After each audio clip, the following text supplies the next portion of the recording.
a este espacio. Damos un saludo a todas las personas que se conectan a nuestra conferencia académica a través de Zoom y en vivo desde nuestro canal de YouTube. Les extendemos nuestro caluroso saludo y les damos la bienvenida. Como este es un evento en el que contamos con la participación de un invitado internacional, van a encontrar ustedes en la barra de menú de Zoom, parte inferior o superior de sus pantallas, un botón directo que dice interpretación o un botón con 3 puntos en el que podrán encontrar allí la opción de interpretación. Allí van a aparecer 2 canales, en inglés o español, para que ustedes puedan atender la conferencia en el idioma de su preferencia. Este encuentro es una oportunidad para celebrar el Día Internacional del Cuerpo Profesoral y reconocer la labor y dedicación tanto de nuestros profesores y profesoras de la Universidad del Rosario como aquellos que nos acompañan de otras instituciones. A todos ustedes, felicitaciones, infinitas gracias por su labor y dedicación. Vamos a empezar nuestra sesión con unas palabras de bienvenida de nuestro rector, el doctor Gustavo Adolfo Quintero, seguidas de la intervención de la doctora Sandra McGuire con su conferencia sobre la metacognición como aspecto clave al orientar a los estudiantes en el fortalecimiento de sus procesos de aprendizaje. Iniciemos entonces con la intervención de nuestro rector, el doctor Gustavo Quintero, a quien saludamos y damos gracias por estar en este espacio. Adelante, rector.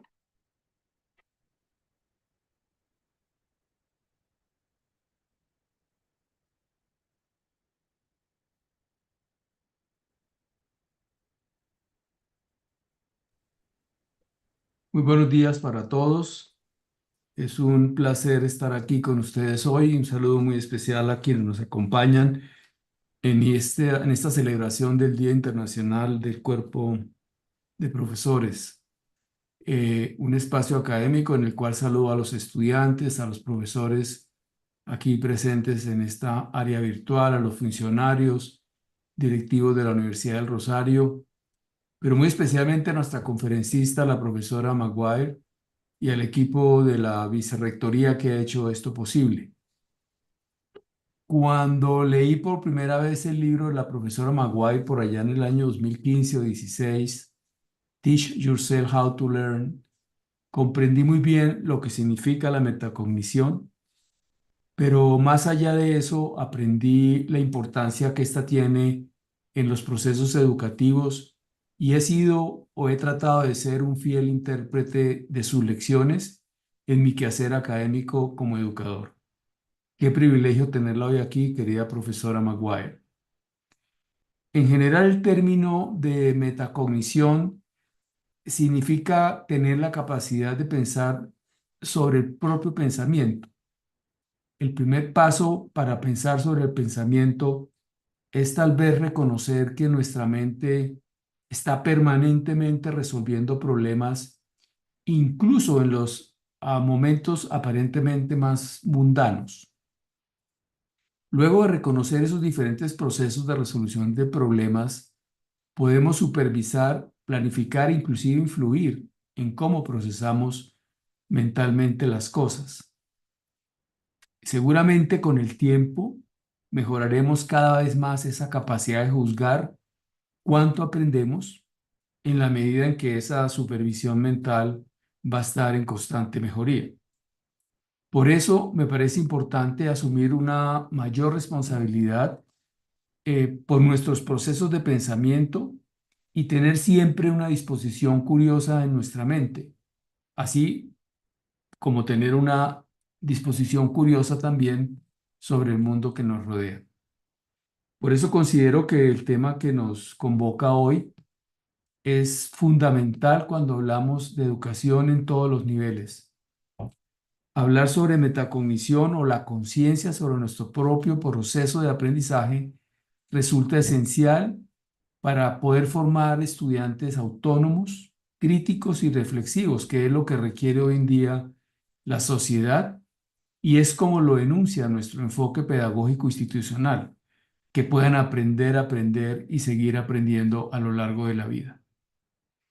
Quisiera resaltar cómo en esta era en la que todo evoluciona rápidamente, la capacidad que tendemos para aprender, desaprender, adaptarnos es crucial y en ese sentido es muy importante que le demos la relevancia suficiente a todos nuestros procesos de formación. Por fortuna, nuestros programas académicos han venido transformando esa apuesta pedagógica con el interés siempre de formar en excelencia, con principios humanistas, como ha sido a lo largo de nuestra historia, y promoviendo habilidades y competencias en los estudiantes que les permitan reconocer que están sujetos de un proceso de aprendizaje, que les permita enterarse de cómo lo están aprendiendo y qué necesitan para seguirlo haciendo. La profesora Maguire ha trabajado ampliamente estos temas alrededor y sus últimas publicaciones son unas reflexiones muy valiosas con unas herramientas prácticas para que los estudiantes puedan fortalecer el aprender a aprender y obviamente para que nuestros profesores y profesoras promuevan la metacognición en los estudiantes. Sus publicaciones abordan temas claves tales como por qué los estudiantes no saben cómo aprenden, cómo se conectan las emociones y los aprendizajes, qué podemos hacer los profesores para mejorar la motivación y sobre todo las emociones positivas frente a ese proceso de aprendizaje. Igualmente, en el campo institucional, el modelo de apoyo al éxito estudiantil liderado por la profesora Maguire, que cuenta con la máxima certificación por parte de la Asociación Internacional de Centros de Aprendizaje, fue adoptado por nuestra Dirección de Evaluación, Permanencia y Éxito Estudiantil hace ya un tiempo y nos interesa seguir potenciando estos principios a través de nuestras prácticas pedagógicas del cuerpo profesoral, con estrategias que nos permitan seguir potenciando lo importante que es el aprendizaje de nuestros estudiantes. Debemos reconocer que muchos estudiantes ingresan a nuestra universidad sin contar con aprendizajes efectivos, sin contar con estrategias para aprender a aprender, y este es un asunto preocupante que sin duda estamos apoyando desde nuestras áreas de apoyo, pero también debe ser abordado desde los escenarios de aprendizaje. Es clave entonces que sigamos consolidando todas las acciones que sean necesarias para formar y acompañar a nuestro cuerpo profesoral tan excelso, para que desde su rol tengan todas las estrategias, todas las herramientas para que promuevan la metacognición y la autorregulación en los procesos de aprendizaje. Sin duda lo seguiremos haciendo desde la formación, acompañamiento, servicios que disponen nuestras unidades académicas y centrales para los profesores. Y también creo que lo debemos abordar desde dos iniciativas que próximamente liderará nuestro Centro de Enseñanza, Aprendizaje y Trayectoria Profesoral y nuestra Dirección de Evaluación, Permanencia y Éxito Estudiantil.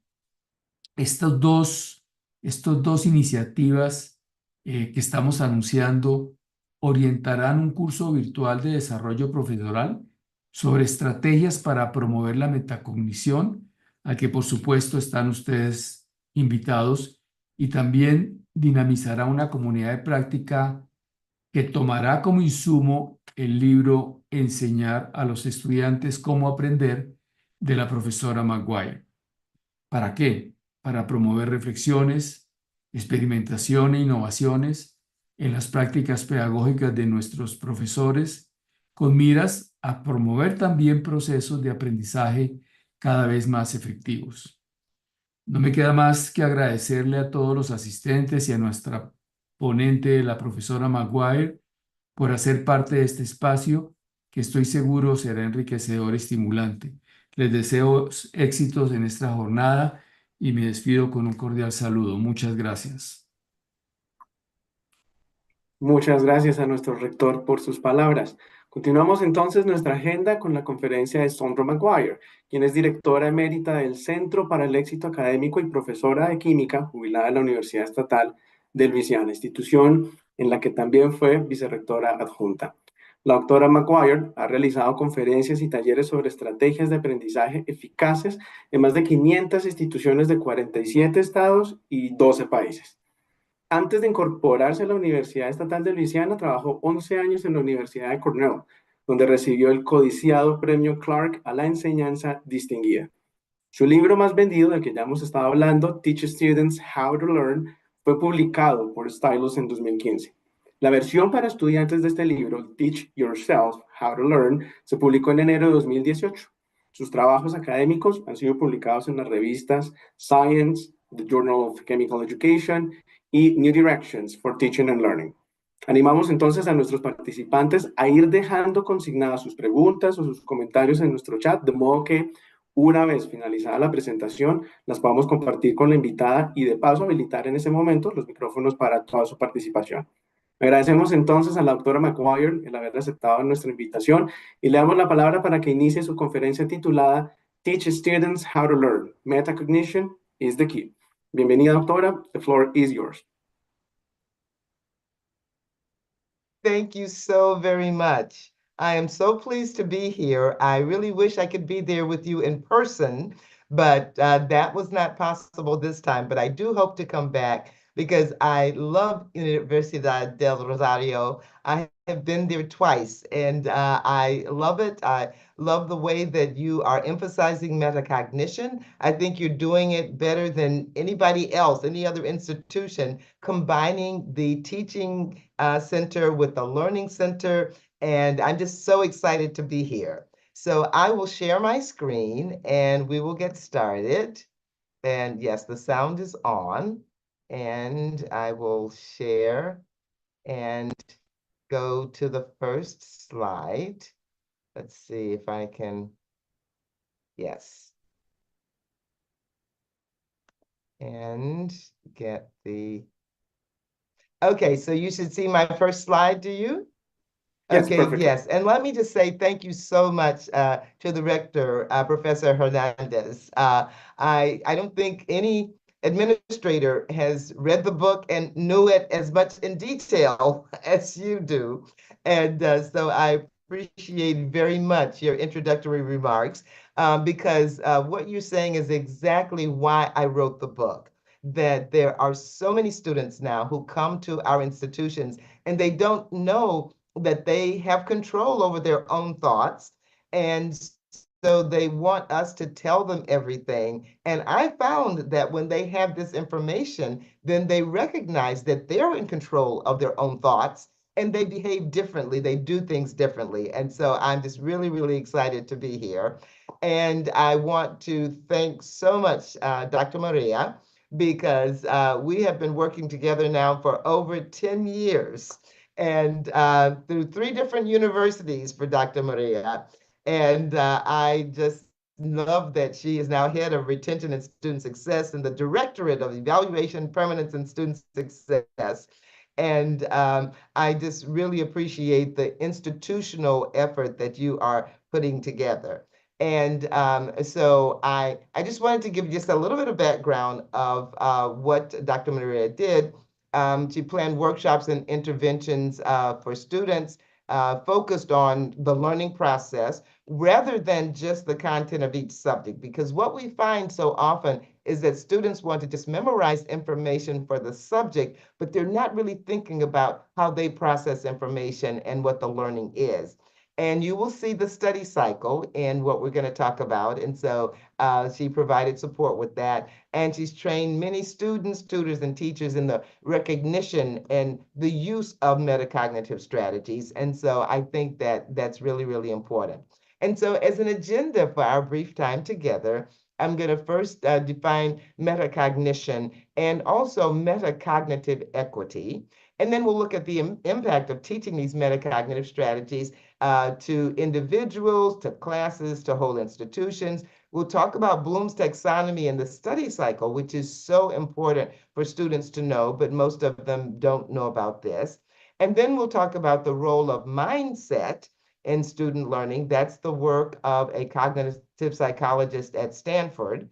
And then we'll conclude and wrap up, and then I will be open to questions. So again, I really want to thank everyone for attending this morning. And I didn't even realize that there was an International Day to celebrate professors. And so I'm learning so much from your university. So thank you very much.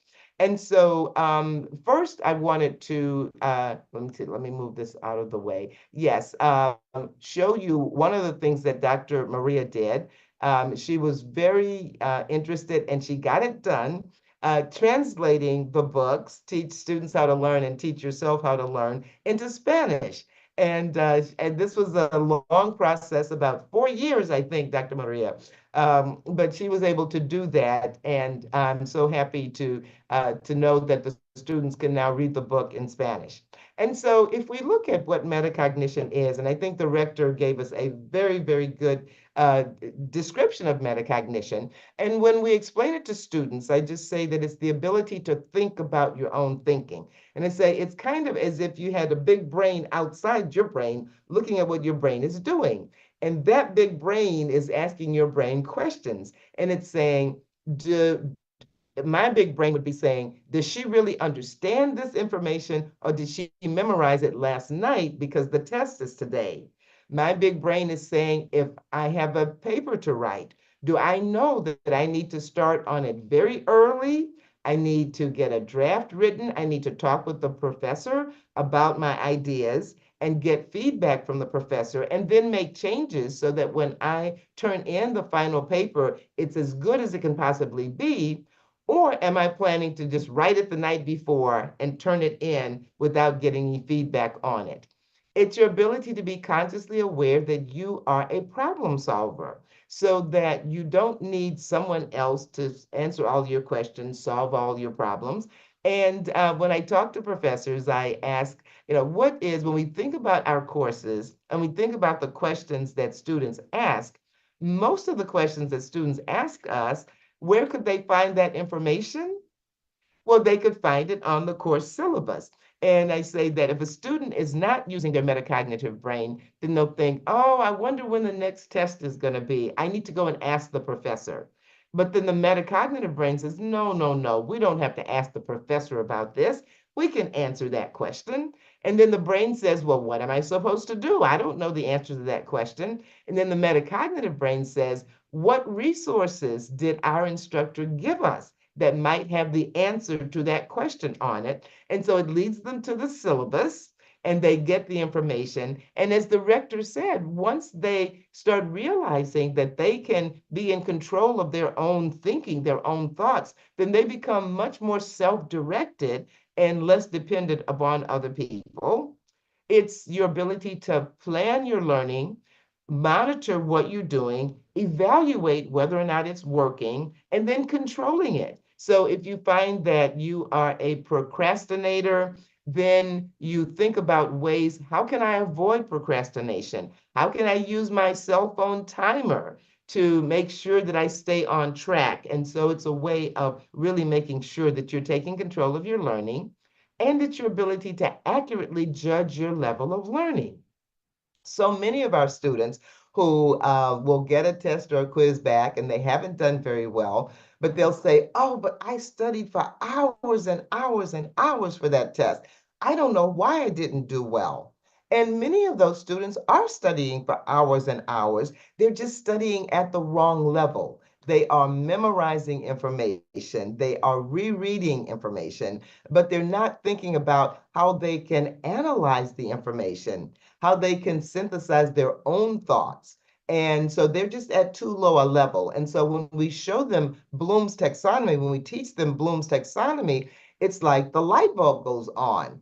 And now they see the information through a different lens. They now know, oh, I was just memorizing. I was at the lowest level. I need to move higher in order to excel in this class. And the surprising thing to me was when I taught students about this, they changed their behavior and became more successful. And it's also your ability to know what you know and what you don't know, so that you don't come to a test or a quiz thinking, okay, I know this stuff, I understand it, I'm good. And then when you get the test and you look at the first question, it's like, oh, I guess I don't really know this. So if you're using metacognition, you will know what you know and what you don't know, because you will have a way to test your knowledge and convince yourself that either you know it or you don't before the test. And if you don't know it, then you just go back and you study it more so that you're prepared. And so as the rector said, a lot of students don't have these strategies before they get to the university, because for many of them, they have not had to use it before. And so what that means is that we as professors and also the academic support staff, the folks who work with Dr. Maria, the tutors, the coaches, we have to be able to help students identify the difference between what they are doing, their current behavior, and that's not getting them to the appropriate learning or the grades they need. That gap between that and the productive behavior that's going to get them the desired learning and the grades that both we and they want to make. Because most times students are very frustrated that they're not doing very well, but they just don't know how to make themselves better. And again, I love the relationship that you have between your Center for Teaching, Learning, and Professional Career, the Faculty Development Center, and the Student Center. And that is so important because when the professors know the strategies and the students know the strategies and are being helped to use those strategies, then it's much more likely that we're going to see success. So I congratulate you on this partnership because there are very few institutions who have this partnership. They'll have a teaching center, they'll have a student center, but they don't work together very often. And so I just love the model, and I think that you have the best model to see success. And so what I want to do is give you some specific examples of students who have used the strategies and what the result was when they used it. And the first student that I'm going to talk to you about is Dana.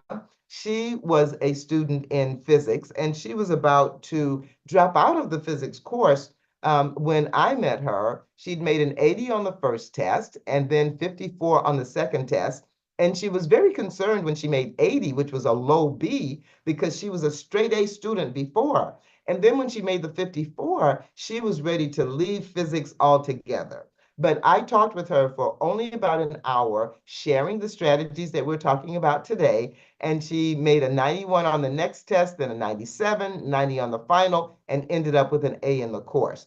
And what Dana was doing that she didn't know how to change, she was doing her homework incorrectly. She was doing it as many of our students use homework just as something to turn in to get points in the course, as opposed to using the homework as a learning tool. And so before Dana heard this information, she thought that she was fine if she just memorized the formulas to work the problems.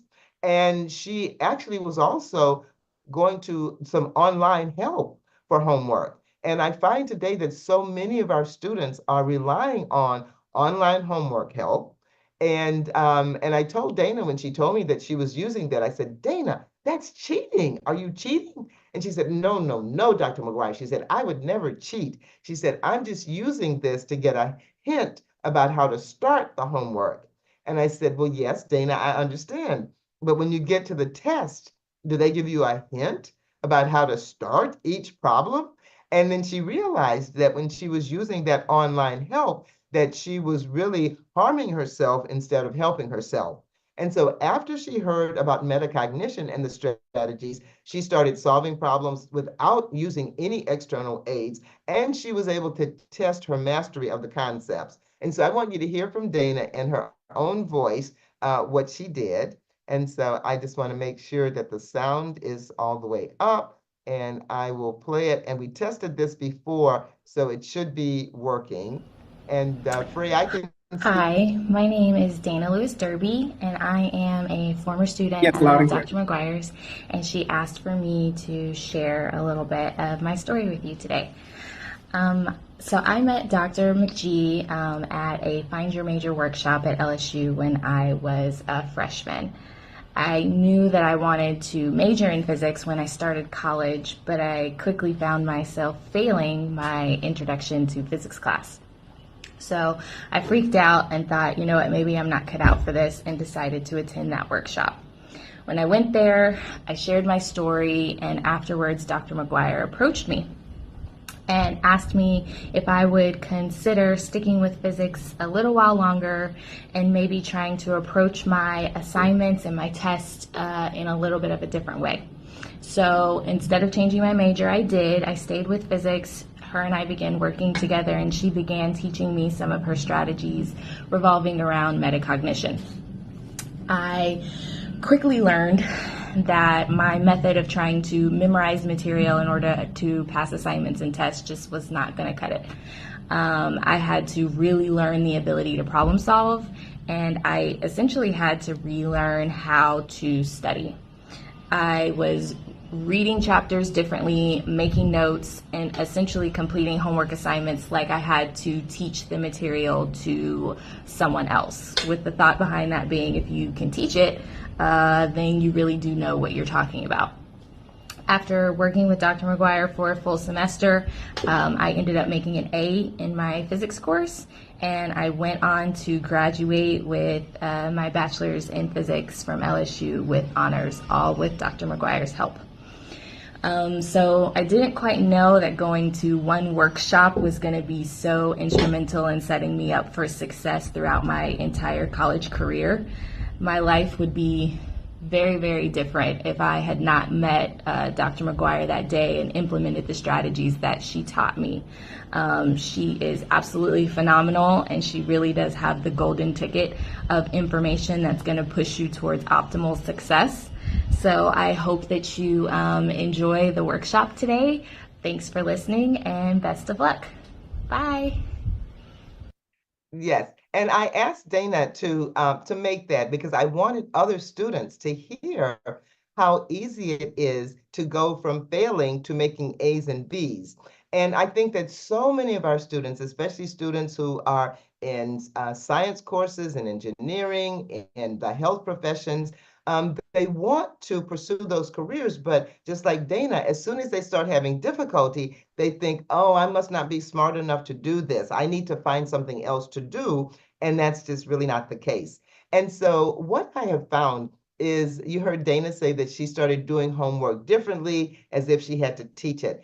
And I taught at Cornell University before moving to LSU. And it was there that I learned that the students that I was teaching who were not doing well, the number one problem was the way they were doing their homework. And so there is a homework strategy that we teach students that now it just makes all the difference in the world. And so I want to go through that with you because I find that when we teach students that, it really helps them out. And excuse me, what most students do, and I actually want you to think back to when you were doing homework, and if you ever did this, this is what students are doing. And so I want you to think back to, excuse me, if you had a homework problem or a question, if you read the problem and then flipped back in the chapter to find an example of the problem you had to work, or if it was a question, a discussion of the question you had to answer in order to answer that. And most students are doing that. In fact, I did it when I was in school because I didn't know to do anything different. And so when students do that, and I ask them, is that what you're doing? And they say, yeah. And so I tell them, I did the same thing. And I said, now, when we did that, was our brain actually working the problem or answering the question? And they say, no. And I said, well, what was working the problem or answering the question? And they say, the textbook or the author or the example or the discussion. I said, yes. And I said, but if you are like me, when I looked at the way the example was written, I thought, oh, yes, I understand that. And that's what students say they do. And I said, but when we get to the test or the quiz, if they change anything at all around, what happened? And they said, oops, I don't have that. And so when we teach them this strategy, it makes a big difference. They first have to study the material before looking at the first homework problem or question. And most students don't do that. They go straight to the problem, read the problem, flip back to find an example. But if they study the material first, whether they're using their notes or the textbook, they're going to come across examples. And I ask students, what do they do when they get to an example? Or those little thought questions, why do you think this happened? And the students say they skip them. And I was very surprised by that because I never skipped the example, but all the students are just skipping right over the examples. And so I tell them that you have to commit to yourself that from now on, you will never skip another example. Because after you study the information, then when you get to the example problem, your brain should be able to start doing that. Or if it's a question, start answering the question, write down everything you know about it.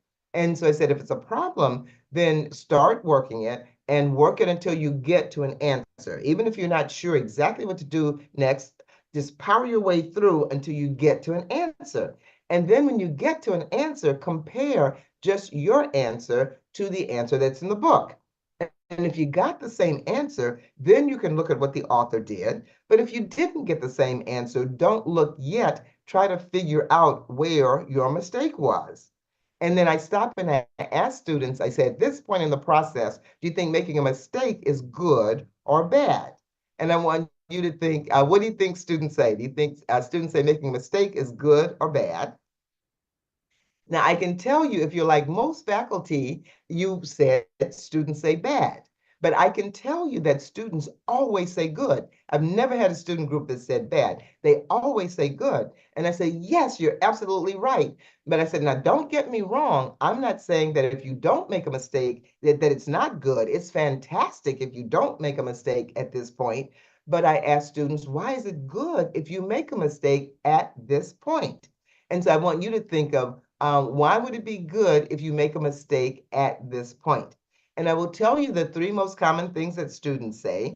Students say, and think about if you were thinking of one of those or something else, but students say the number one thing they say is you learn from your mistakes. I was doing a session last week with students, and the first thing they said was you learn from your mistakes. And I said, absolutely. And then they also say, now I know where my brain is having a tendency to go wrong.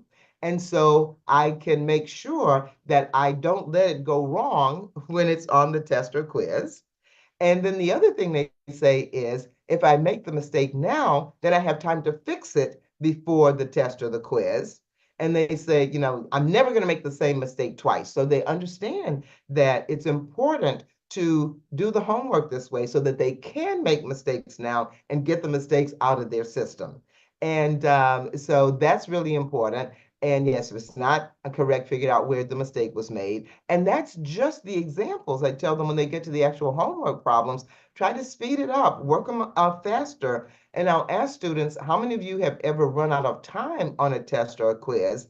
Many students said that they've run out of time. And I said, yes. And the reason that happens is you've never practiced doing things much more quickly, speeding things up.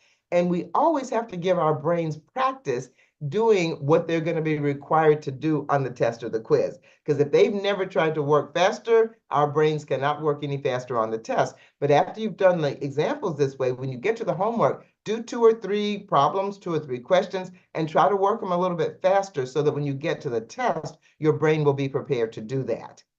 And so another strategy that I want to go over is a reading strategy, because very often our students have difficulty really comprehending the reading and getting the most out of it.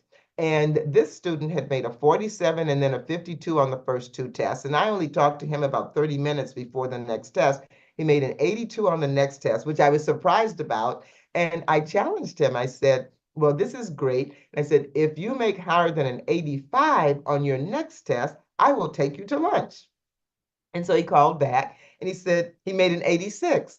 And so, of course, I verified with the professor that he really made 86. And so she said, yes, he made 86. So I took him to lunch and I asked him, what are you doing? And he said, I'm just doing that stuff you told me to do.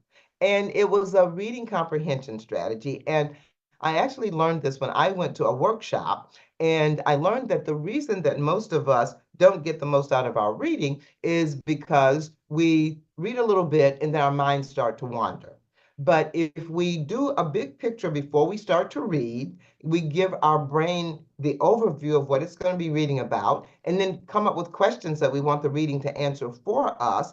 And then we start reading, just read the first paragraph, put that in your own words, then read the second paragraph, put that in your own words, trying to fold in what was in the first paragraph, and then do subsequent paragraphs the same way, then it works. And students love this. When they start using this strategy, they get a lot more out of their reading. And so what I'm going to do, I'll just, these are just the a summary of the steps. It's called SQ5R. Some of you may have heard of SQ3R, which is what it started, and then it went to 4R, and now it's 5R, may even be 6R now. But I find that whichever version we teach students is fine, either SQ3R or 4R or 5R, because right now they don't have any strategy for reading and getting the most out of their reading. But the steps are just to get that overview, survey the reading, then come up with questions that you want the reading to answer. And then when you start to read, just read a paragraph, stop, summarize it in your own words. And you can teach them how to annotate in the margins if they are important concepts that they want to make a note of. And then the next R is for review. When they've gotten to the end of a section, then stop and review that.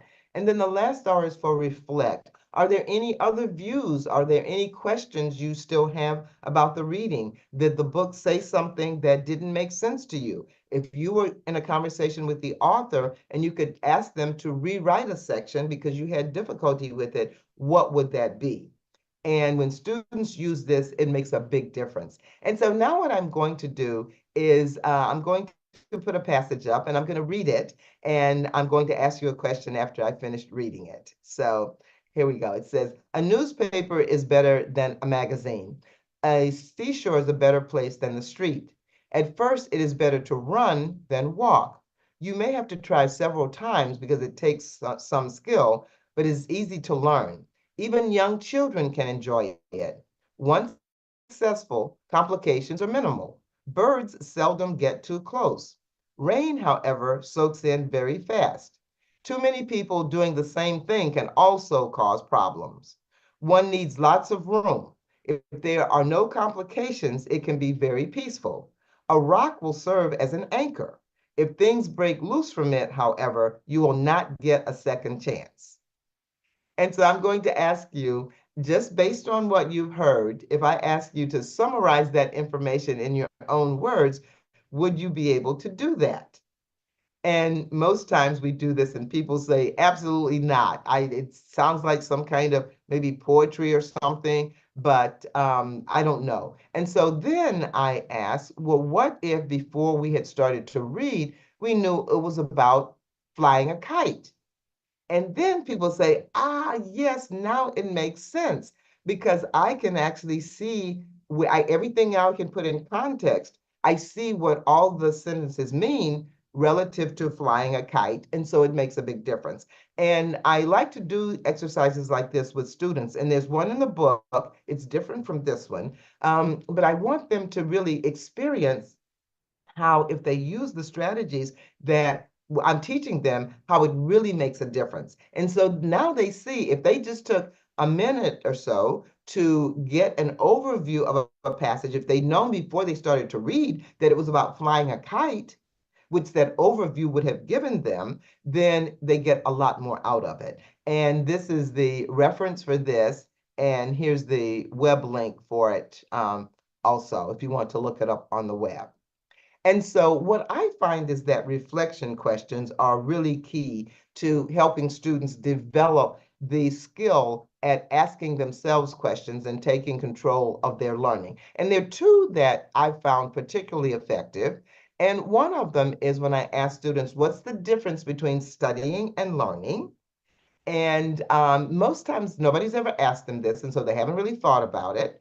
But they will say things like, studying is just memorizing information for a test or a quiz, but learning is when I understand that information, I can apply it, I can relate it to what I already know. And sometimes they'll say studying is short term, learning is long term. If I just memorize information for a test or a quiz, I can make an A on the test, but 3 weeks later, I will not remember anything about that information. But if I've learned it, then I will remember it and I can use it in the future. And so when we establish that, then I ask them, up to this point, would you say you've been more in study mode or learn mode? And they all say study mode. because nobody's ever taught them metacognition or how to be in learn mode. And I tell them, yes, you're like your student counterparts all over the country. I was in study mode before I learned this. And then the second question, and you'll see in the book, I go into much more detail when I set it up for students, but it boils down to, would you work harder if you knew that you had to make an A on the next test? Or if you knew that you were going to have to teach that material that's going to be covered in the next test, if you had to teach that information to the class. And when I ask students this, most times the vast majority say, teach the material to the class. I would work harder to do that. Now, I must emphasize that when we use reflection questions, and I'm a big fan of that, but there are no right or wrong answers. And I tell students, there are no right or wrong answers. I just want to see what your experience has been and what your thoughts are. And so there's some students who say they would work harder for A, and most of those students are studying the right way. They'll say, well, if I have to make an A on the test, I know that I have to know everything backwards and forwards. But most students say B, and I ask them, why did they say B? And I'll tell you the three most common answers I get. And I wanted you to answer the question also, would you work harder for A or B? And pretty much all professors say they would work harder for B. And so I'm going to ask you why is that the case? And I'll tell you the three most common answers I get, and you can see if your reason was one of these. But the number one reason I get from students is they say, I have to really know the information if I have to teach it. And very often, professors will laugh at that because they say, well, didn't the students know that they had to really learn it, understand it to make an A on the test? And most of them did not because they've memorized and have done well. And then the second thing they say is, well, I don't want to look stupid in front of the class. So I want to make sure that I can answer questions, I can explain things more than one way.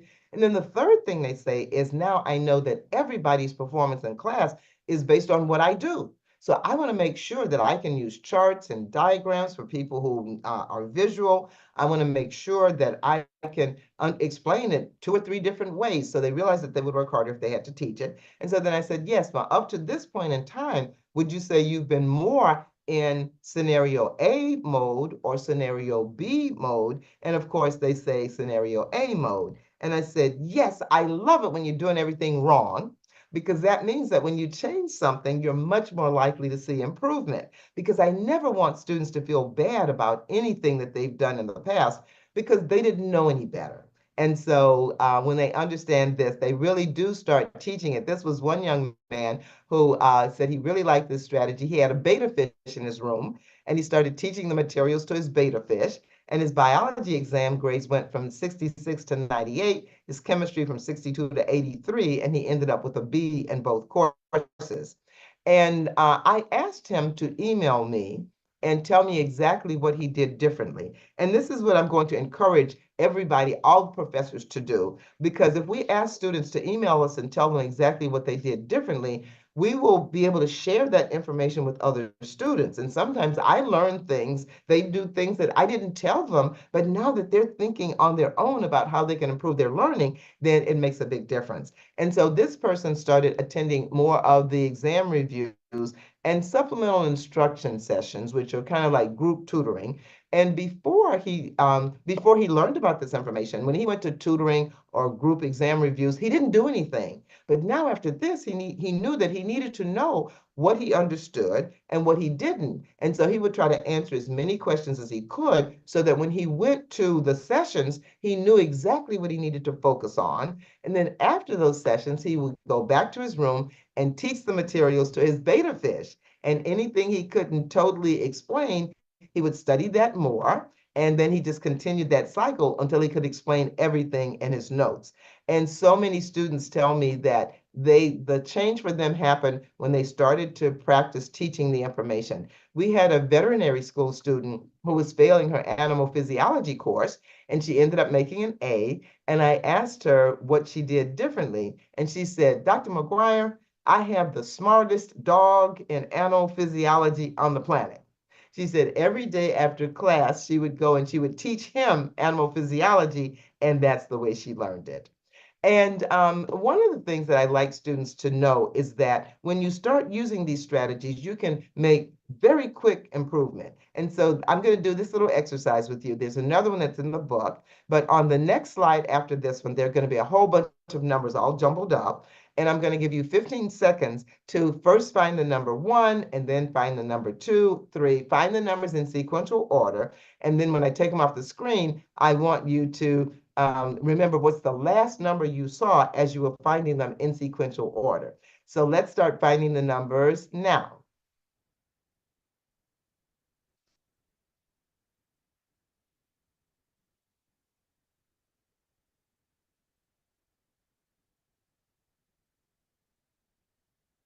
And stop. Now, if you're like most professors I talk with, you got maybe in the high single digits, maybe 8, 9, or low double digits, 11, 12, but most people don't get much further than that. And so I'm going to have you look at them again with this vertical line, this horizontal line, and the position of the number 1. And I'm going to ask you, what do you notice about how the other numbers are arranged? And I'll give you a minute to look at it. And you've probably noticed that they go in clockwise order from 1 to 2 to 3 to 4 to, and this is covering my screen, so let me move this. Okay, 4 to 5 to 6, etc., 7. And so we see that they are, sometimes students say quadrants. And so now I'm going to give you another 15 seconds to, again, start at number 1 and then locate as many as you can, and we'll see how far we get this time. So let's start finding the numbers now.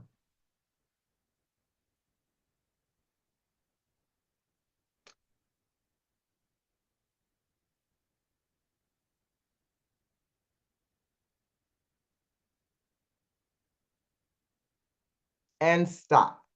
Did you get further this time? Yeah, most times people get maybe twice as many, and the exercise that's in the book, they'll get 3 times as many. And I tell students, so that's proof that you could have made a 45 on the first test and 90 on the next test, because we didn't do a lot better this time because we were any smarter. We didn't get any smarter in 2 minutes, but we did do a lot better because of some different reasons. So I asked students, what was the major difference between the first attempt and the second attempt? And they typically say, we had a strategy. We knew how the information was organized. And sometimes they'll say, now we had this strategy, we knew how it was organized, but then sometimes they'll say, we had seen it before. And I tell them that this actually is very relevant to their coursework, that you need to see the information more than one time, and you need to know how it's organized. You need to know how the information in chapter 4 is related to information in chapter 2. And so then they get it, that it's important to know how the information is organized. And so we know a lot about learning now that we didn't know before. We know active learning is much more lasting than passive learning, getting students engaged in these reflection questions and activities. We know that teaching students about metacognition is really, really important. And we know that teaching students about Bloom's taxonomy is really important. And this is the form that I like to show students, where they can see that there's a difference from just memorizing to understanding, to be able to apply what they've learned, to analyzing, taking any concept, breaking it into simpler concepts, to evaluating, determining whether one idea is better than another, one process is better than another, to creating where they come up with their own ideas, their own thoughts. And most students have never seen this, and when they do, they get it. And here's another form of it that indicates another way of looking at each of the levels. And they actually get it. When I ask them to think back to secondary school, what level did they have to operate typically to make A's and B's in their courses? They usually say 1s or 2s. But then I say, okay, now when we're in college, what level do you have to operate at? And they will say then higher. They'll say 5s and 6s. And so then I will say, absolutely. And I'll ask them, that's the third piece of the puzzle, that they've been studying at lower levels. And so then we teach them this study cycle. It's a process for getting themselves to learn as the course goes along, starting with previewing the material before they go to class, to going to class, to reviewing after. And then we teach them this plan for studying. Most students don't know how to study, but if this is a specific process, take a minute or two to plan what they're going to study, then 30, 40, 50 minutes to study, then take a break, recap, and then choose if they want to continue, and then check occasionally whether they've mastered the information, whether they can teach it. And students love this study cycle because before, typically, nobody's really taught them how to study. And this is a young lady who she finished her PhD and she's doing a postdoc now, but she said that the focused study sessions helped her most. She got an A+ on 3 out of 4 of her finals, and she said it's important to use it every day before you get to final exam week, but it's good to do it before because it really benefits students. It's kind of a time management strategy that they can use. So I really encourage you to do this. And this is just a professor who was having a student who wasn't doing well, and she shared the PowerPoint. And you're going to get this whole PowerPoint presentation, and so that you can share different slides with your students. But she showed him the Bloom's taxonomy and the study cycle, and he sent her an email. It was working already. He got 114% on the first homework, and the first exam he got 100%. And she said that using the idea that students learn if they can teach it, she invited students to co-teach some of the material with her. She said they did a fantastic job. They added a lot more real-world experience, and she saw that they poured their passion and talent into mastering this information so that they could share it with the class. So it makes a big difference. And in the last, we have about 5 minutes left. And so I want to just briefly discuss the idea of mindset from the cognitive psychologist Carol Dweck. And what she and her team found that most students have one of two views about intelligence. They think that they're either born with a certain amount of intelligence that's not going to change very much over their lifetime, or they know that you can grow your intelligence with your actions. And so when I shared that with students, it makes a big difference because they've not thought about this. And she talks about, and this is discussed in detail in the book, but if you have a fixed mindset, you react to situations very differently than if you have a growth mindset. You resist or avoid challenges. You give up very easily when you get to obstacles. You don't want to put forth any effort because you think effort is useless. You don't like criticism. You ignore it. And you get threatened when you see others are successful. But if you have a growth mindset, you embrace challenges, you persist even when you come up against obstacles because you will put in more effort because you know effort is the path to mastery. You learn from constructive criticism by others, and you're inspired when others are successful and you don't feel threatened by it. And so as a result, these students reach higher and higher levels of achievement, but these people never grow. And so I find that sharing this information with students is very important because when I ask faculty what mindset they think most students have, most of them say fixed because most students come to the university thinking either they're very smart or they're not that smart because that's what they've been told their whole life. And sometimes I ask, what mindset about student intelligence do many professors have? And students will say fixed. And I think a lot of us do. I know I had a fixed mindset about intelligence before I learned about this. And the next slide is, this is a student who had a fixed mindset. He told me he wasn't good at chemistry and he wanted me to tutor him. I did not spend any time tutoring him. I just told him about metacognition and how to change what he was doing. These were his scores before I talked to him. These were the scores after. He made an A in the course. He started using the book, which he was not doing before, making side notes in each chapter. And he says, I would say that in chemistry, everything builds from the previous topic. And so before he was using the book, he didn't even see that one topic was building on the next, but now he saw it. And there's a study that links faculty attitudes on intelligence to student success in STEM courses with a large impact on minority students. And in this particular study, and here's the reference, all students in the classroom of a professor with a growth mindset did better.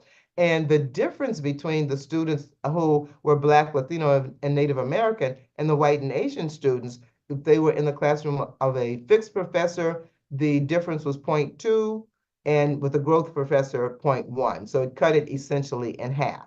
And this is an email from I'm sorry, it's not an email. I interviewed this young lady. She was at Princeton, and she struggled a lot her freshman year. She came from a poor background, and she and her friends who had gone to the public schools thought that it was only the students who came from the private schools who were going to be making A's. But she said that the growth mindset in the chapter was so important, because that's where she learned that it doesn't matter what your background is, you can improve. And she encountered a professor who had a fixed mindset because she wanted to do research with this professor, but she'd gotten a C in her first neuro class. And so she went to talk with the professor to see if she could do work with her. And the professor said, I don't even know why you're trying to major in neuroscience. You're getting a C in my class. She said she was so discouraged, but she reread the book, and she was determined that she was going to do well. And she got all A's her senior year and an A+ on her senior thesis. And she said, that's one example of going from literally getting C's my freshman year and thinking I shouldn't even be at the university and majoring in neuroscience, to getting all A's while taking all neuroscience courses my senior year. She said if it wasn't for the growth mindset, she would not still be in college. She now knows that just because you're from a public high school and you don't have the right amount of preparation, that doesn't mean that you can't thrive at institutions. And that's what we want our students to know. And so I'm going to end with the experience of a graduate student who was not passing the cumulative exams. Students have to pass 6 cumulative exams in their first 2 years, or they're kicked out of the PhD program. And so he only passed 1 this year, but he started learning these strategies. And then the next year, he didn't even need all 8. He passed 5 out of 7. He was completed by the end of April. And this is the student that we're talking about. So he was able to stay in the PhD program. He has his PhD. This is Dr. Algernon Kelly, and he's the only person I know on the planet who has a PhD in chemistry. His PhD is in analytical chemistry, but he started every college course at the remedial level. And so now he teaches these strategies everywhere he goes. And he sent me these 3 emails, which I like to share with faculty. This student emailed him October 17th. I'm struggling. I really want to do well, but everything is just ending with a decent grade. He was getting C's. I was hoping you could mentor me and guide me down the path that will help me realize my true potential. 1 week later, he said, I made an 84 on my chem exam compared to 56 on my first one, using your method for 2 days. And then November 3rd, I've increased my bio exam from 76 to 91.5 using your system. Ever since I started your study cycle program, my grades have significantly improved. And he says, I've honestly gained a sense of hope and confidence. And that's what we want our students to have, because that's what they lose when they come to the university thinking they're prepared, and they start to struggle and they lose their hope and confidence. And then he says, my family and I are really grateful that you've taken time to get me back on track. If we have students in our institutions who are the first in their families to go to college, they come to the university with the hopes and dreams of their families with them. When they start to struggle, they don't know how to fix it. The family doesn't know how to fix it, but this information will. And you can actually see how his mood changes. He goes from, hello, Dr. Kelly. Hey, Dr. Kelly. Hey, Dr. Kelly. And so when students get that kind of a mood change, they're less likely to be anxious or suffer from the anxiety and the stress that they will be under if they don't think there's anything they can do to improve. And so I'm going to ask you, we won't be able to do this now, but as soon as you can, think about what 1 or 2 strategies you found most interesting and doable that you can try with your student. And also the journals now are really looking for articles on this. And so if there's a research project that you could design to test the efficacy of any of the strategies that are presented, that would be very good. And so we can close, and I say the metacognitive equity gap. And when I forgot to define that term, that's just the difference in metacognitive skills from students who come from different backgrounds.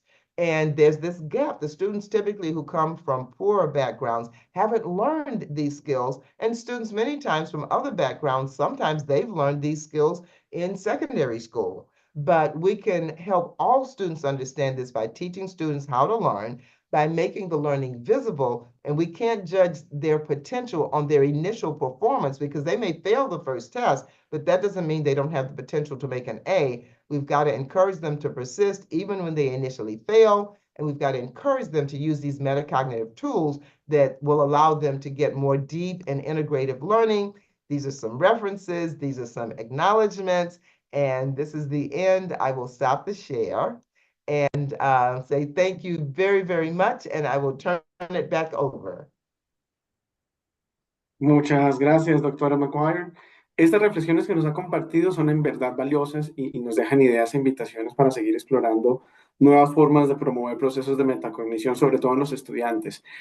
Como lo mencionó nuestro rector en sus palabras de bienvenida, las estrategias y las herramientas que usted nos presenta, pues también son un insumo muy importante para motivar a profesores interesados en hacer parte, quizás de esta de nuestra próxima comunidad de práctica que tendrá como eje principal justamente este libro de Teach Students How to Learn. Nuestros asistentes ya se han animado a participar y nos han compartido un par de preguntas muy interesantes acá en el chat de Zoom, como el de YouTube. Entonces vamos a usar esta última parte de la sesión para atender esas preguntas y para que compartamos otras ideas e inquietudes generadas a partir de la conferencia justamente allí, en estos canales. Bienvenidas entonces todas las participaciones. Arranquemos con una pregunta que nos comparte el doctor Isaza respecto a aquello de estudiar primero el material y después mirar los problemas. Ese orden para abordar el aprendizaje no atenta, no atenta de alguna manera contra el concepto del aprendizaje significativo que justamente apela a hacer explícitos los conocimientos previos, correctos o incorrectos, antes de aprender ese nuevo conocimiento. Vamos a arrancar con esa pregunta. I am so sorry. I'm actually attending a conference and I'm at the hotel room and there was noise outside the room. So I'm sorry. Would you repeat that question for me? Por supuesto. Respecto a aquello de estudiar primero el material y después mirar los problemas, ese orden para abordar el aprendizaje no atenta de alguna manera contra el concepto de aprendizaje significativo que justamente apela a hacer explícitos los conocimientos previos, sean correctos o incorrectos, antes de emprender el nuevo conocimiento.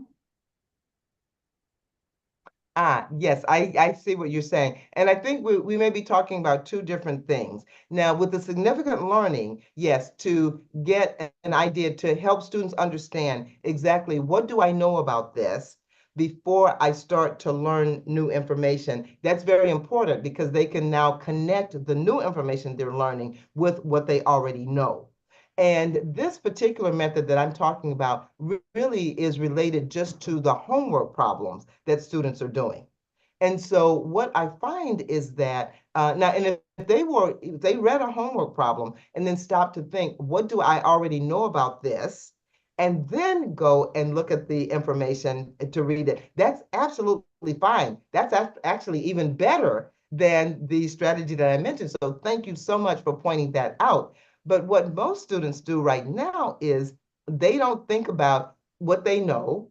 They don't even think about how they're going to approach the problem. They just go straight to look at an example that's already done in the book, that's like the problem that they have to work, and then they just follow along with the example and just change the numbers in their homework. And so that's what I want students, I want them to learn something before they look at the homework problem or the homework question. And so in a sense, it's related to what you're saying, because when they study the information, they're getting information that's relevant to the problem that they're doing. And you're adding another step at the beginning of that, which is great, where before they read the information in the book, they stop and they think, what do I already know about this? And so when they read the information, they can connect that. And if they do both of those before the homework, that's the best case. But typically, I could not get them to, right now, they're not doing either one of those before. And so that's why I started with reading the information. So thank you so much for pointing that out. Estupendo, muchas gracias. Vamos con otra pregunta. ¿Qué estrategias podríamos usar como profesores para potenciar la mentalidad de crecimiento y evidenciarlo en la práctica pedagógica?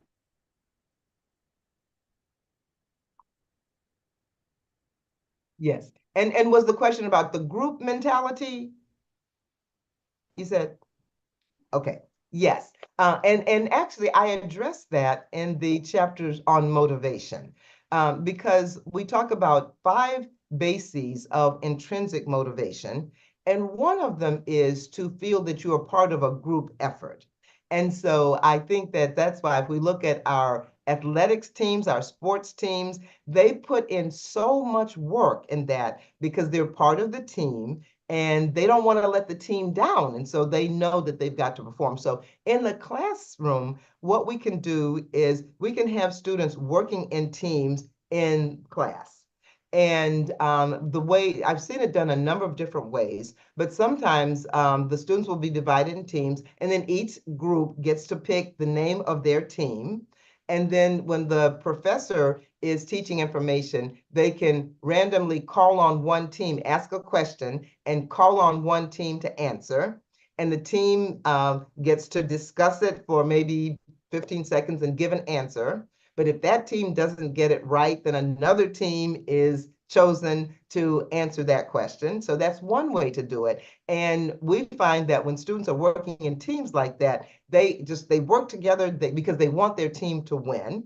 Now, another way to do it is if we're using any thing like Quizlet, any games in class, or sometimes there are things where we're playing, and it doesn't even have to be Quizlet, but if we gave a quiz and we allowed students to work in teams on that quiz and said that the team that has the highest score might get either a few bonus points or even a little gold star or something. I was very surprised that college students would work very hard for rewards that were very, very tiny rewards. But I think that would be a way to do it. And also the other way is when we have students in these teams and we're asking them we throw out a question and ask members of the team to explain the answer to that question to each other.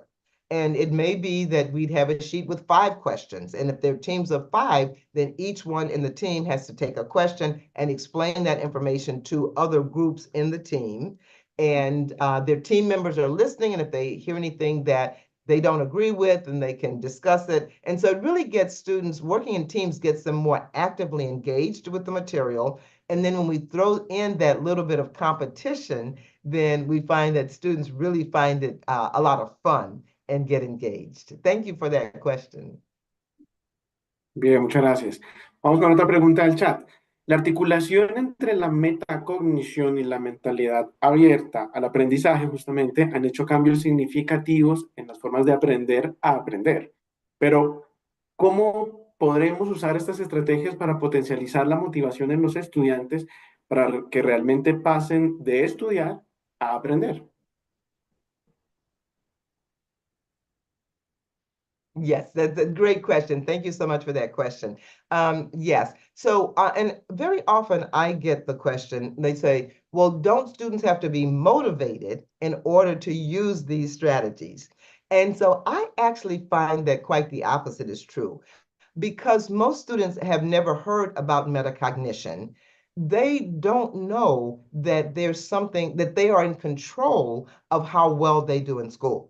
And so before they learn about this, they're not really motivated to take action if they haven't done well. Because in fact, I've had students tell me, well, I'm just not a math person, or I'm just not I've never was a good writer. I could never write. And so they're not motivated to spend any time on it because they don't know that they can improve themselves and get better. And this is where the mindset comes in. And so I think that they work together very well in the sense that we can't just tell students, you can do better, you can make yourself smarter, without giving them the specific strategies that they can implement that will show them that they can do better if they use these strategies. And so, and that's where the motivation comes in. I find that if I have a failing student and then I teach these strategies and they use it and they go from, let's say, 50 to even 75 or 80, now they see that there's results. And so now they're motivated to keep using the strategies. I guess it's kind of similar to those of us on maybe weight loss programs, where if we try a strategy and we lose 3 or 4 pounds in the first week, then we're motivated to keep using those strategies. Whereas before people might have said, just eat less and exercise more. Well, that's hard to do. But if somebody says you can eat less by substituting vegetables that you like by you can substitute vegetables that you like for any of the the desserts that you used to eat. Sometimes this is hard too, but people see that there's a pathway to doing what they want to do, as opposed to having no pathway and thinking that they just got to implement this on their own. And so I think that what you're going to find is that when we teach students about metacognition, it directly impacts the mindset because they now know they can get better. And when they get better, that motivates them to continue using it. Does that answer your question?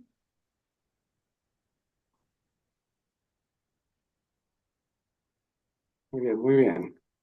Ya nos comentará en la Oh, okay. respuesta Thank you. Thank you. nuestro profesor. Vamos con la siguiente pregunta. Sí, sí, nos dice el profe Daniel, y muchas gracias. Vamos con la siguiente pregunta entonces.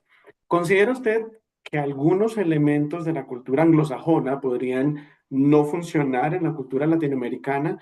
¿Y qué adaptaciones entonces deberíamos realizar para inspirarnos en este proyecto, de modo que lo podamos adaptar a nuestro contexto cultural? Yeah, that's a very interesting question. And to date, as you heard, well, I've actually spoken now in 48 states and 16 countries. And I have spoken in a few Latin American, South American cultures. And they've used the strategies and I get feedback and they've been very successful. Now, there are definitely different aspects of the Anglo-Saxon culture, but there's so many different I talk with a lot of students here who are African American students or Latino students or Native American students, and their culture is very different from the typical Anglo-Saxon culture.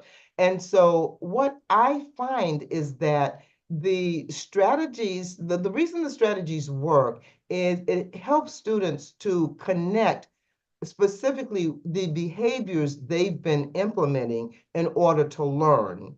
It connects that with their poor performance. And I think no matter what the culture is, but I'm going to ask you a follow-up question because it seems that you're thinking that there might be some aspects of the cultural difference that might make an impact. So I'm going to ask you what you think, that might be. But because in my experience, I really haven't seen that it's the culture that makes a difference. I find that it's the individual who, once they understand why they have not been doing well, and they see things that they can do to improve, then they implement those and they do improve.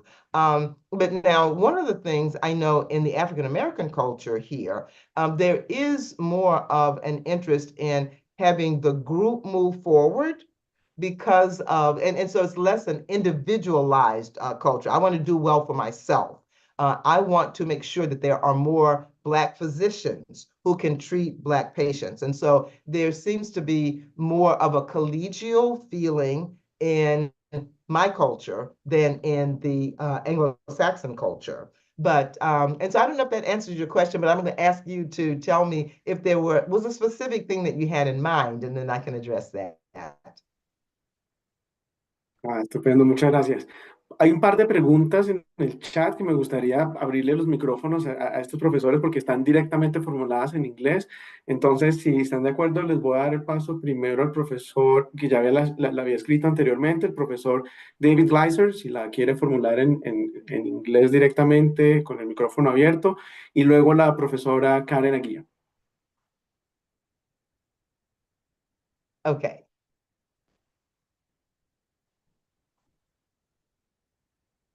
Vamos con la I'm sorry, did profesora. you say that? Yeah, you were kind of going in and out. You were breaking up a little bit. Are you saying that the professor is going to talk to us directly in English? Así es, Oh, les okay. vamos a habilitar el micrófono para que ellos puedan formular la pregunta de manera directa.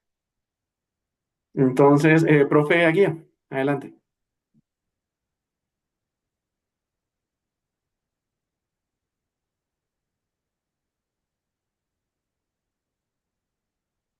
Oh, me or the professor was asking? Oh, okay. Justamente me pidieron el micrófono, entonces no sé si la profesora Can Karen you Aguía hear me? o Yes. Leo. Can you hear Ok, me? ya. Yes. Sí, ya está. Thank you so much, Dr. McGuire. I wanted to talk about the concept of metacognitive equity, which I think it's very I'm sorry, interesting. you faded out. The concept of what? Metacognitive equity. Yes. Yes. I think it's from what I've seen in the classroom. It's I think the contextual backgrounds also influence the motivation to participate in class and share their thoughts on some of the aspects that we see in class. So my question is if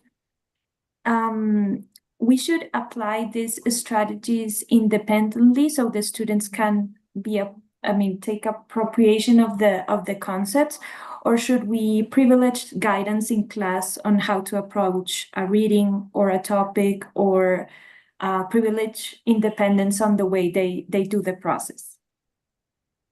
Okay. Now, unfortunately, you faded out. You broke up at the very first part. And so let me ask you to say it one more time. Okay, because I heard, should we privilege the way they approach the process? Well, let me repeat it and see if I get it right. Should we privilege the way that they go about the information or the specific processes in doing the homeworks? Is that what you were asking?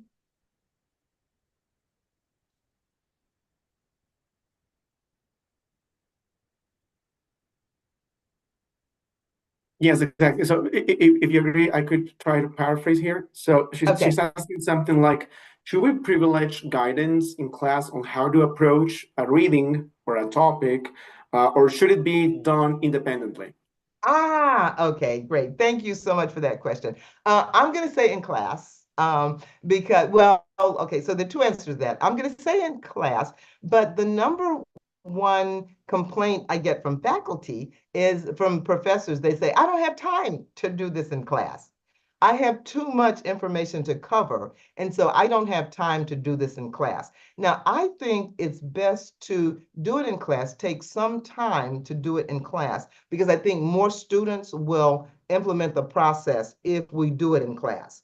But there are many places where they just have the students read on their own time. They read Teach Yourself How to Learn, or there are videos of me online, and they'll have students to watch that. And so it can be done independently, but I prefer to do it in class because it's much more likely that more students will implement the strategies. And I talk in the book about a professor, a biology professor, who spends quite a bit of time in class doing this. And so I asked her how she found time to do this in class. And so she said, it's not that I find time. She said, I make time. She said, because I think now that it is much more important, instead of covering material, it's more important that we uncover the learning strategies that people need in order to master the content. And so I'm going to suggest, and I say in the book, just taking one class period to go over both the reading strategy, the homework strategy, pretend you're teaching yourself the information, and Bloom's taxonomy. If you can spend just one class period going over that, then it makes a big difference. But if you have no time to do it, then students can get it independently, but I think it's best to do it in the class. Excellent, thank you. So if that's all right, I'm going to read the next question, jump into the next question, Professor Gleiser's question. So many teachers come from a fixed mindset, and they are very useful in terms of sources of information. They give fantastic lectures. They write amazing books. How can we help the students to live with these teachers, to help them take advantage of their fixedness and still learn to learn with them, or perhaps in spite of them? Yes, that's an excellent question.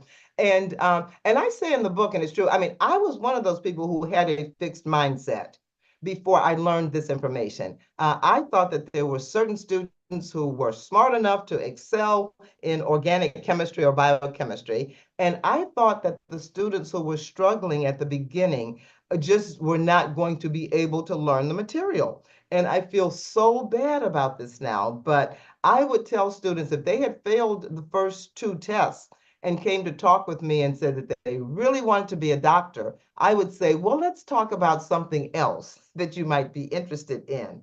And I'm so sorry that I did that now, but I didn't know now what I knew then. And so I think a lot of us professors think we have a fixed mindset because the same reason that students have a fixed mindset. When very early on, when students are in elementary school, they see who the smart kids are and who the slow kids are. We may even have them in groups where there's in elementary school, there's the blue group, the green group, the yellow group, and they know who those groups are. And then when they get to high school, the groups haven't really changed. The students who were smart in elementary school were still smart in high school. The students who were slow in elementary school are still slow in high school. And so we are socialized to believe in a fixed mindset.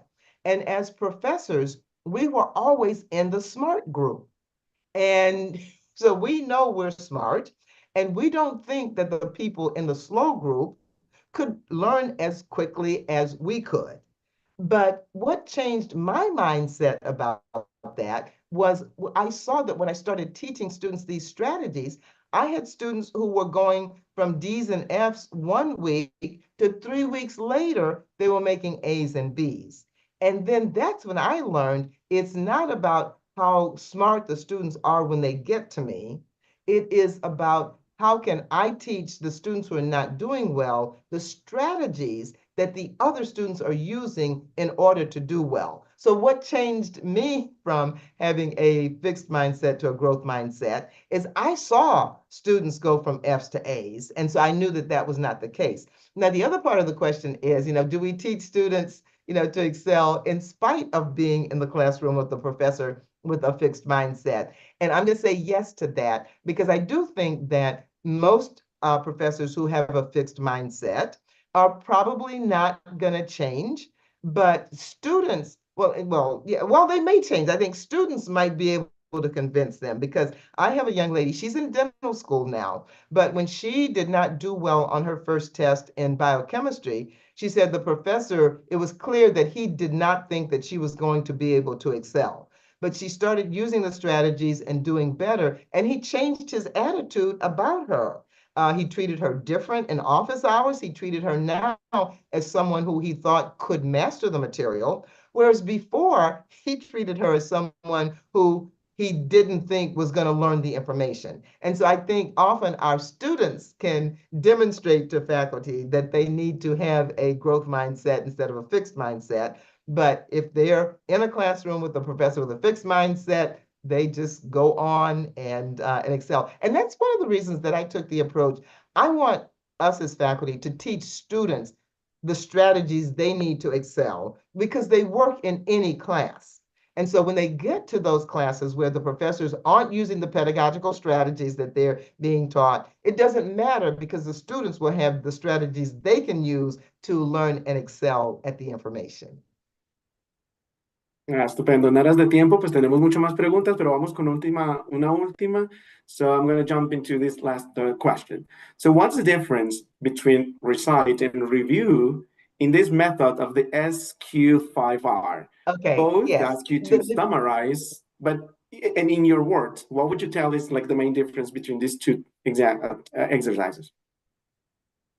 Okay, the difference between recite and review? Yes.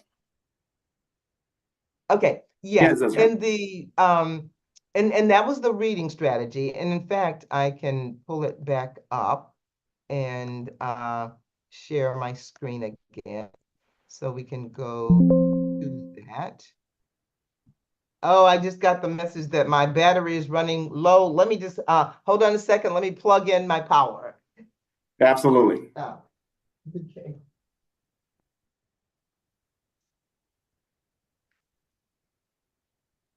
I don't want to lose you.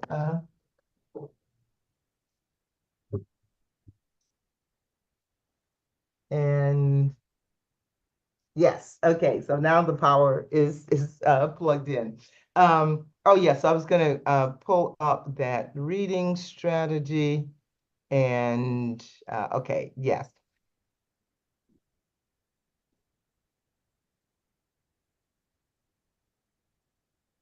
Okay, yeah, here it is. Okay, and so the difference between recite and review, oh, let's do this. Okay, and so recite is after they have read a paragraph, just a paragraph, then they stop, put that information in their own words, try to paraphrase it, and say to themselves what was in that paragraph. But then with the review, now after they've gotten to the, after they've gotten to the end of the section, then, and I understand the question now, they're going to review it in their own words. So you're right, both of them have a recitation component. They're reciting in each case, but the recite that is the third bullet from the end is just that paragraph, just the one paragraph. And then the review, they're again reciting, but it's that they are at the end of the section and they're trying to now recall what the basic points were in that whole section. Does that answer your question?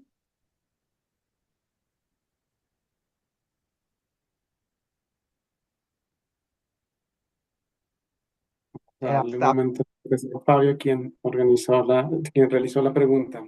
Así es. Bueno, muy bien. Muchas gracias a todos. Muchas gracias por la participación y por las preguntas. Desde luego, habrá un espacio un poco más amplio más adelante vía correo electrónico para que podamos seguirlas compartiendo.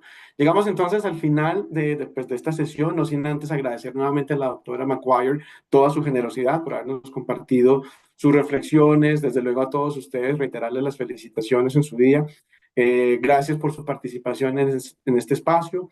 Esperamos que puedan seguir explorando, desde luego, este tema, que además de necesario es muy interesante en el proceso de transformación de las prácticas que están centradas no solamente en el orden pedagógico, sino desde luego en la pedagogía para los estudiantes.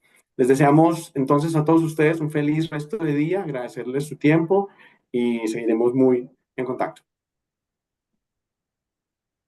And thank you, and everyone have a wonderful day. Thank you so much. Thank you. Bye-bye. So nice meeting you. Bye-bye.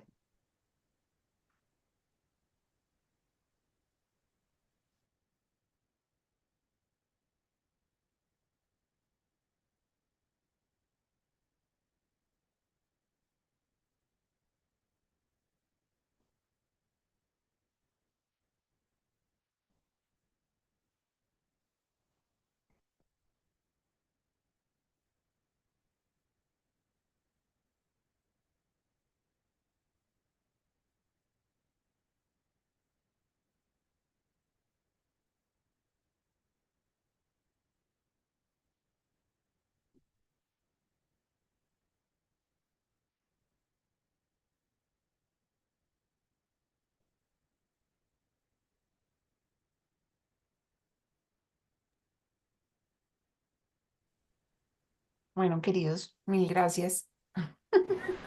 Sí, estaba esperando. Muchas gracias de verdad, María del Mar, también por todo esto. No, Frank, Clarita, creo que hoy fue excelente.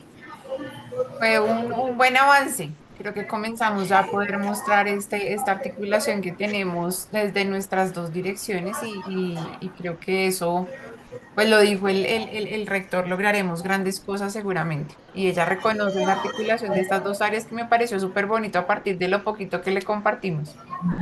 Entonces creo que hoy logramos cosas chéveres. No sé si hay un equipo aquí todavía de comunicaciones, porque creo que seguimos en Me YouTube. parece que seguimos. Sí. Ah,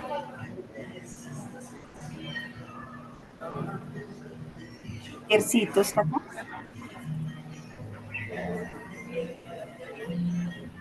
Bueno, por ahora creo que podemos entonces salir de esta sesión. Bueno, muchas gracias a todos. De verdad. Chao, buen día. Dios.